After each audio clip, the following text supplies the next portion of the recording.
Hello, my name is Jason, and this presentation will be on catatonia for social work 6004. Well, catatonia is in the DSM 5. It is not treated as an individual diagnosis. It is usually coupled with other diagnoses, so it is not an independent class. It is defined by 3 or more of 12 specific psychomotor features, um, which have their own diagnostic criteria and are associated with other mental disorders and medical conditions, or there is a category unspecified. We'll cover all 3 of those. These are the essential or presenting features of catatonia, being psychomotor disturbance, decreased motor activity, decreased engagement during interview or physical examination, and excessive and peculiar motor activity, usually looking like either somebody is frozen or stuck in time. There are other symptoms that we will discuss in later slides.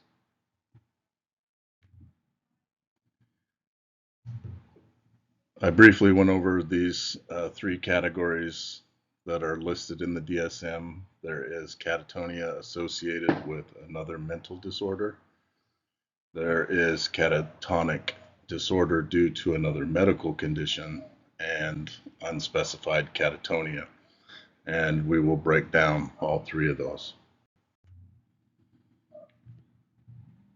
So, in the category of catatonia associated with another mental disorder, you have neurodevelopmental disorders, psychotic disorders, bipolar disorder, depressive disorders, schizophreniform disorder, schizophrenia, schizoaffective disorder, depressive type, and catatonia associated with schizoaffective disorder. These are the mental disorders associated with catatonia.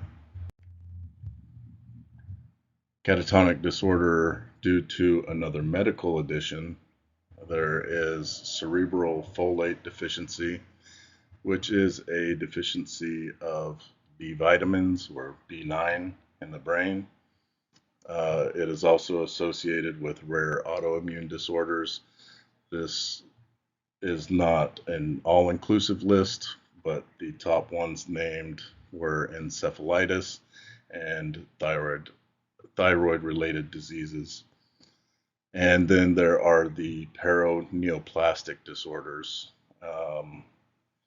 This is a list of the disorders that may occur or have a diagnosis of catatonia attached to them. Lambert-Eaton myasthenic syndrome, stiff person syndrome,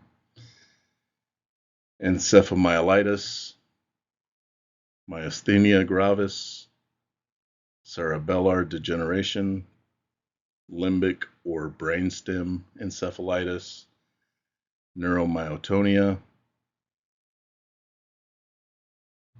opsoclonus, sensory neuropathy. And this would be the unspecified catatonia. And these are some of the symptoms that they are symptoms that would impair people in social environments, occupational environments, or other important areas of functioning, but they are not able to be paired with either a mental disorder or a medical condition, and or a full criteria for catatonia hasn't been met.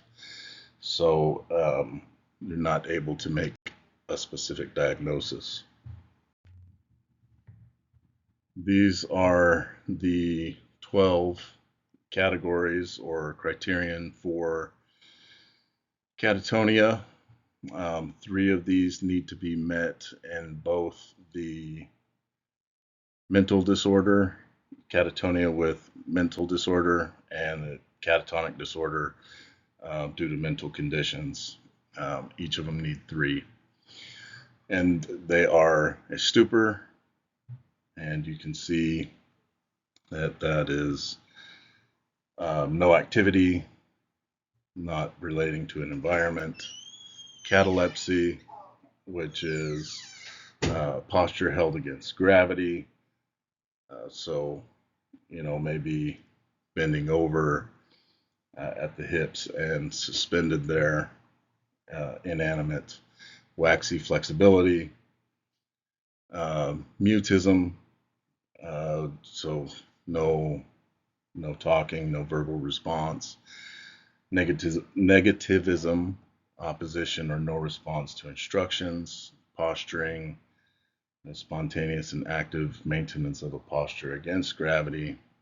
Mannerism, so odd or circumstantial caricature of normal actions.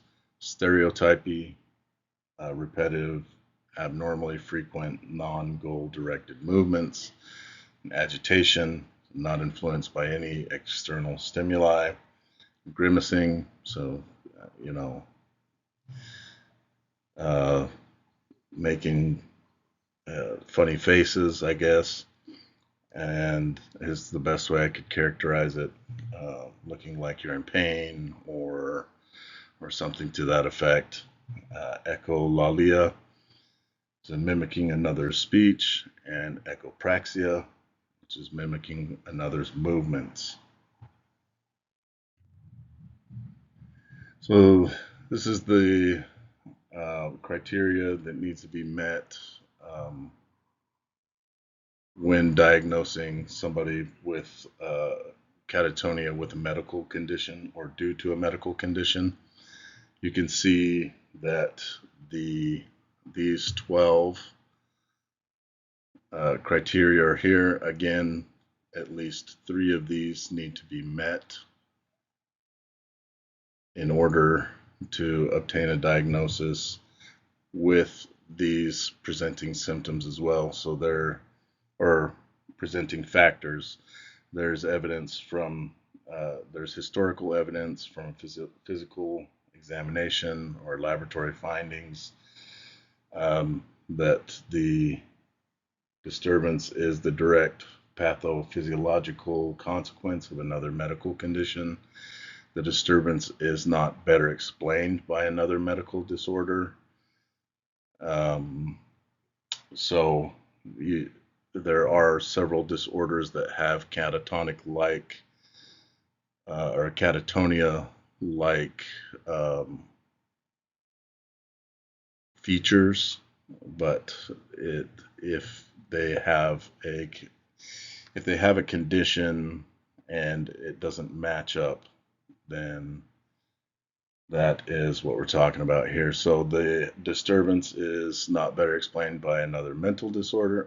We covered that one. The disturbance does not occur exclusively during the course of a delirium, or the disturbance causes clinically significant distress or impairment in social, occupational, and other areas of functioning. For the unspecified catatonia, this category is it applies to symptoms or characteristics of catatonia that cause clinically significant distress or impairment to social, occupational, or other important areas of functioning, but they're either the nature of the underlying mental disorder or other medical condition is unclear, or full criteria for catatonia is not met. Common treatments for catatonia would be the benzodiazepine class of drugs, alazepam, drugs like that, or electroconvulsive therapy. These are my references for my slides. Thank you.